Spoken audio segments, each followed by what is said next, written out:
नमस्कार दोस्तों, एक बार मैं फिर आपके सम्मुख आपका दोस्त आपका मित्र राजेश बसी। जी हां, आज मैं फिर लेकर आया हूं आपके लिए एक रोचक और मजेदार खबर। क्या सचमुच में समाजवादी पार्टी की सीतामऊ सीट की मुस्लिम महिला उम्मीदवार यानी इरफान सोलंकी की बेगम या यूं कह लीजिए धर्मपत्नी नसीम सोलंकी ने अपना लिया है सनातन धर्म? जी हां, चौंकिए मत। कल से एक वीडियो बहुत तेजी से वायरल हो रही है, जिस वीडियो में साफ तौर पर देखा जाता है किस तरह नसीम सोलंकी कानपुर के वन खंडेश्वर मंदिर में पहुंचती है दीपावली की शाम को और वहां जाकर बकायदा वो पूजा अर्चना करती है, मंदिर के शिवलिंग पर जल चढ़ाती है। मैं वह वीडियो आपको दिखाऊंगा, लेकिन उसके बाद और भी बहुत सी आपको वीडियो दिखाऊंगा। उस वीडियो के वायरल होने के बाद नसीम सोलंकी ने साफ इनकार किया है कि उन्होंने मंदिर में किसी प्रकार की पूजा अर्चना नहीं की है। वह अपने एक कार्यकर्ता के कहने पर मंदिर जरूर गई थी, लेकिन मैं वह वीडियो आपको दिखाता हूं जिसमें बकायदा उन्होंने पूजा अर्चना करी है। उस बाद में उन्होंने खंडन करा है। और इस वीडियो के वायरल होने के बाद भाजपा के एमएलए, जो लोनी विधानसभा क्षेत्र के एमएलए नंद किशोर गुर्जर, उन्होंने क्या कहा? इस वीडियो के वायरल होने के बाद भारत के तमाम कट्टरपंथी मौलाना और मौलवी उनके खिलाफ फतवों पे उतर आए और मौलाना मुफ्ती शहाबुद्दीन तो कुछ बढ़ चढ़कर बोल रहे हैं। मैं वह वीडियो भी आपको दिखाऊंगा, लेकिन उससे पहले आपसे एक विनती करना चाहता हूं। अगर अभी तक आपने मेरे चैनल को सब्सक्राइब नहीं करा तो प्लीज प्लीज प्लीज मेरे चैनल को सब्सक्राइब अवश्य कीजिए और मेरे फेसबुक पेज को भी फॉलो अवश्य कीजिए। सबसे पहले आप यह वीडियो देखिए किस तरह नसीम सोलंकी मंदिर में गई वन खंडेश्वर और वहां उन्होंने पूजा अर्चना करी। बाद में उन्होंने इस बयान का खंडन करा और क्या कहा नंद किशोर गुर्जर भाजपा के विधायक ने। और मौलाना की वीडियो भी लगातार आप देखिएगा, और अगर आपको वीडियो अच्छी लगे इन सभी वीडियो को आगे शेयर भी कीजिएगा। सबसे पहले ये वीडियो देखिए।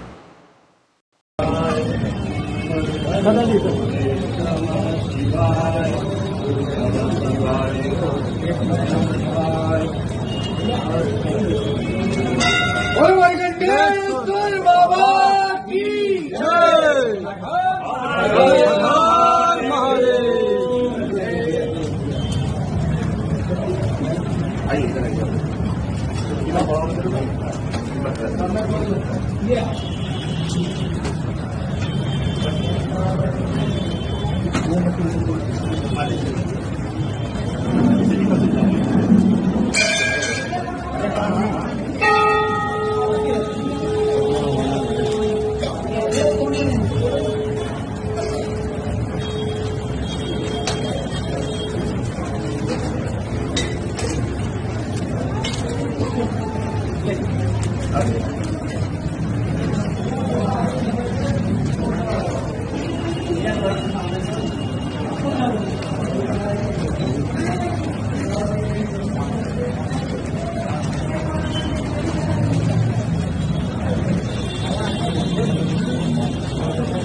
हमने वहाँ पूजा अर्चना नहीं करी थी, हम वहाँ से गुजर रहे थे तो हमारे कार्यकर्ता जो साथ में थे उन्होंने बोला आप यहाँ दीप जला के और आप दीपावली की शुभकामनाएं सबको दे दीजिए। तो बस यही वजह थी हमारे वहाँ जाने की।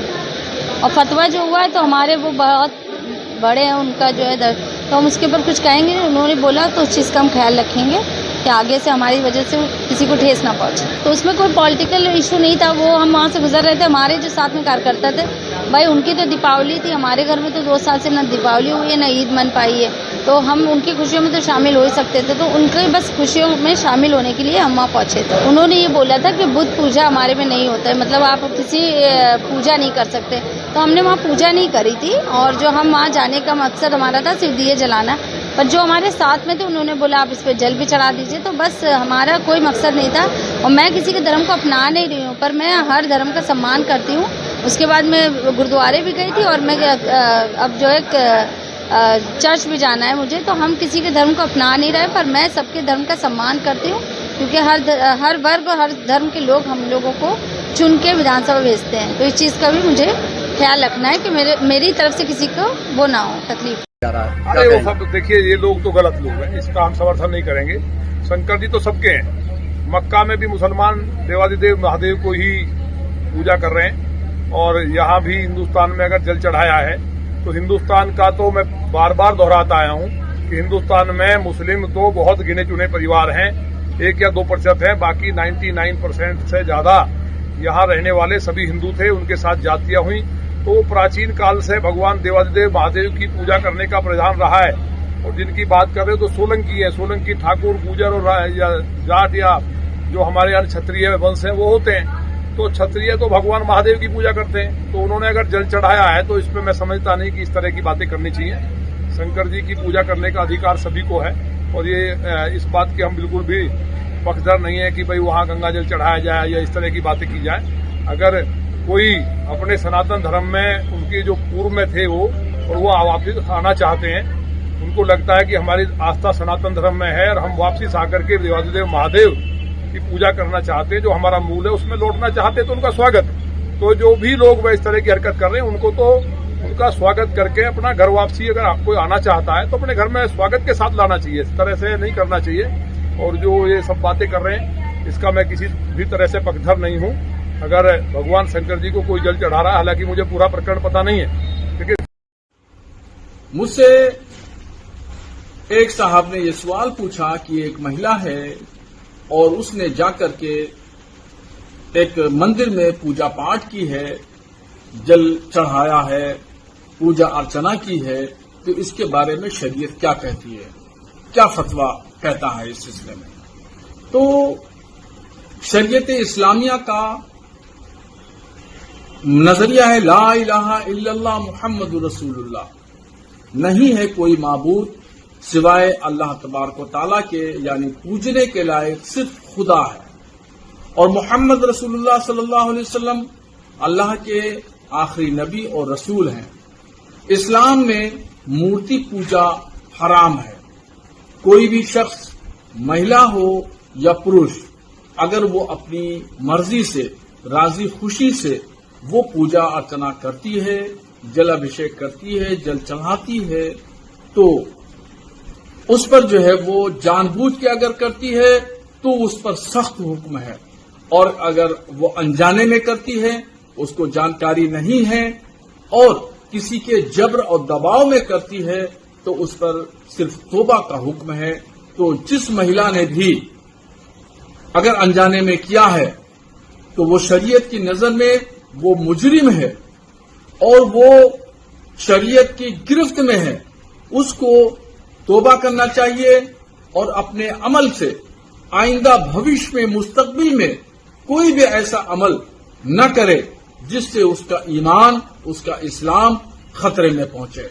इसलिए जिस महिला ने भी ऐसा अमल किया है उसको चाहिए कि वो तौबा करे, तजदीद ईमान करे, यानी दोबारा कलमा पढ़े और भविष्य में कोई ऐसा अमल न करे जो उसके ईमान पर फर्क पड़ता हो।